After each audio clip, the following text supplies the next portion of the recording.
जो भी किसान भाई मटर की फसल करते हैं तो मटर की फसल में ऐसी गलतियां कौन कौन सी नहीं करना चाहिए जिससे कि आपका मटर का पैदावार कम हो सकता है। क्योंकि बहुत सारे को पता नहीं रहता है कि मटर की फसल में खाद कब डालना चाहिए, निराई गुड़ाई कब करवाना चाहिए और मटर की फसल में पानी कब पिलाना चाहिए और ऊपर से पीजीआर दवाओं का किस तरीके से स्प्रे करना चाहिए, कब करना चाहिए।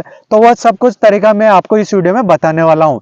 उससे पहले आप सभी हमारा यूट्यूब चैनल जल्दी से सब्सक्राइब कर लीजिए, क्योंकि मैं आप किसानों को बताता हूँ कि अपनी फसलों में किस तरीके से प्रोडक्ट इस्तेमाल करते हैं, तो सारा सब कुछ बताता हूँ। और आप सभी को जो मैं तरीका बताऊं तो आपको उस तरीके से मटर की फसल करना है। और आप सभी को यह वीडियो शुरू से लेकर लास्ट तक देखना है, बिल्कुल भी स्किप नहीं करना है। नहीं तो जो मैं आपको जानकारी देने वाला हूँ वह जानकारी आप अच्छे से नहीं ले पाएंगे और न ही आप मटर की फसल से एक अच्छा उत्पादन ले पाएंगे। तो अब बात करते हैं, जैसे कि आपकी मटर की फसल जब 20 से 25 दिन की हो जाए तो उस समय पर आप मटर की फसल में पहला पानी पिला सकते हैं। आप मटर की फसल में जैसे कि 20 या फिर 25 दिन से नीचे की में मटर की फसल में पानी नहीं पिलाना है। जब परफेक्ट टाइम हो उसी टाइम पर आपको पानी पिलाना है। उसके किसान भाइयों 10 से 12 दिन के बाद आपको मटर की फसल की अच्छे से निराई गुड़ाई करवाना है, जिससे कि जो धूप होता है, जिससे कि प्रकाश संश्लेषण की क्रिया जैसे कि पौधों में बनेगी, उससे जैसे कि पौधे अच्छे से ग्रोथ भी करेंगे, फुटाव भी करेंगे, जड़ों का विकास भी होएगा और पौधा अच्छे से हरा भरा भी रहेगा। जब आप अच्छे से धूप लगवा लेते हैं, अपनी मटर की फसल को निराई गुड़ाई करवा लेते हैं और जब आपकी मटर की फसल 40 से 45 दिन की हो जाती है तो उस समय पर आप दूसरा खाद डालकर मटर की फसल को पानी पिला सकते हैं। उसके किसान भाइयों जैसे कि 50-55 दिन की मटर की फसल हो जाती है तो मटर की फसल में कुछ फूल दिखाई देते हैं, फुटाव की अवस्था में आ जाती हैं।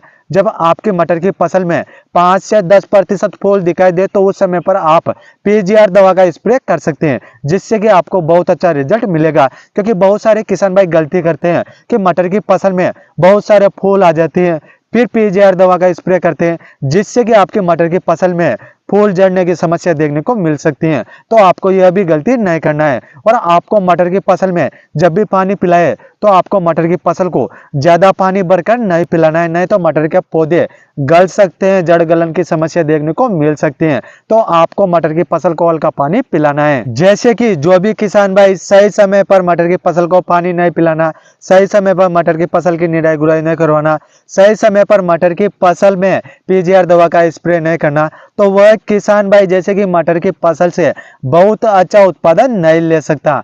यदि वह ज्यादा उत्पादन लेना चाहते हैं तो उनको अच्छी प्रकार से मटर की फसल को देखना पड़ेगा और सही समय पर और सही डोज डालना पड़ेगा, जिससे कि मटर की फसल में बहुत अच्छा जैसे कि पैदावार देखने को मिल सकता है। और जैसे कि मैं आप किसान भाइयों को एक बात और बता दूं, जैसे कि आपकी मटर की फसल में जब फूलों से फलियां बने, फलियों में दाना बन जाए और उसको मोटा किस तरीके से करना है, तो उसके लिए आप किसान भाई एनपीके जो 0050 आता है तो आप उसका स्प्रे कर सकते हैं। और आप जैसे कि एक पीजीआर दवा उसके साथ मिला सकते हैं, जैसे कि आप बायर कंपनी का जो एम्बिशन पीजीआर आता है तो उसको और आप एनपीके 0050 इन दोनों को मिलाकर जब आप स्प्रे कर देते हैं तो मटर की फसल में दाना भी बहुत ही अच्छी प्रकार से भरेगा। क्योंकि मटर के पौधों को उस समय पर भरपूर मात्रा में प्रोटीन मिल जाता है, जिससे कि दाने भी बहुत ही अच्छी प्रकार से बन जाएगा।